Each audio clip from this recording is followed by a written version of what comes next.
Hello అండి, welcome to our channel Prashanti Ravinuthala.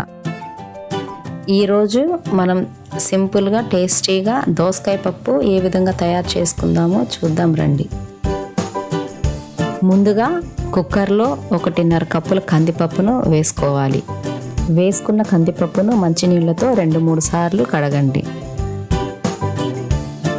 ఇప్పుడు ఈ కందిపప్పులో 4 టమాటాలు, ఒక పెద్ద సైజు దోసకాయ, 6 నుంచి 7 పచ్చిమిర్చి,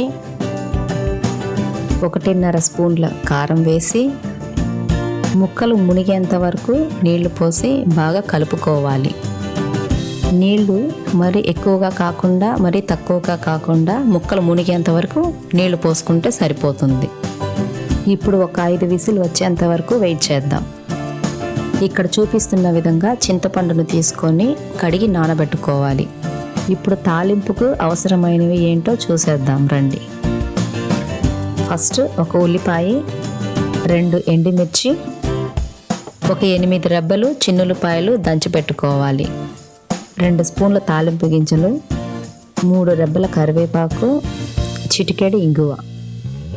5-6 విజిల్స్ వచ్చిన తర్వాత కందిపప్పు బాగా ఉడికిపోతుంది. ఇప్పుడు ఇందులో సరిపడా కల్లుప్పు వేసి చూపిస్తున్న విధంగా కందిపప్పు మెత్తగా మెదిగేంత వరకు రుబ్బుకోవాలి. మెదిగిన కందిపప్పులో నానబెట్టిన చింతపండు రసాన్ని వేసుకోవాలి. ఇప్పుడు మొత్తం ఒకసారి కలుపుకోవాలి. దోసకాయ పప్పుకి ఎక్కువ నీళ్లు పోసుకోవద్దండి. ఇప్పుడు తాలింపుకి తగినంత నూనెని వేసుకొని ఇందులో 2 స్పూన్ల తాలింపు గింజలు, 2 ఎండుమిర్చి, దంచి పెట్టుకున్న 8 రెబ్బల చిన్నులపాయలను, సన్నగా తరిగి పెట్టుకున్న ఒక ఉల్లిపాయను, 3 రెబ్బల కరివేపాకును వేసుకొని వేయించుకోవాలి. తాలింపు మాడిపోకుండా మధ్య మధ్యలో కలుపుతూ తాలింపును దోరగా వేయించుకోవాలి.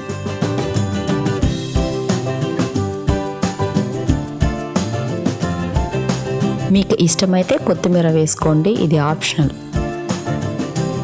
చివరగా ఇందులో చిటికెడు ఇంగువ వేసుకోవాలి. ఇప్పుడు దోరగా వేయించిన తాలింపును పప్పులో వేసుకొని బాగా కలుపుకోవాలి.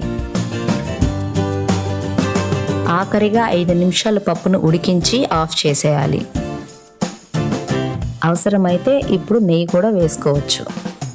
అంతేనండి, ఎంతో టేస్టీగా సింపుల్గా దోసకాయ పప్పు రెడీ. మీకు ఈ వీడియో నచ్చితే లైక్ చేయండి, షేర్ చేయండి, సబ్స్క్రైబ్ చేయండి. Thanks for watching.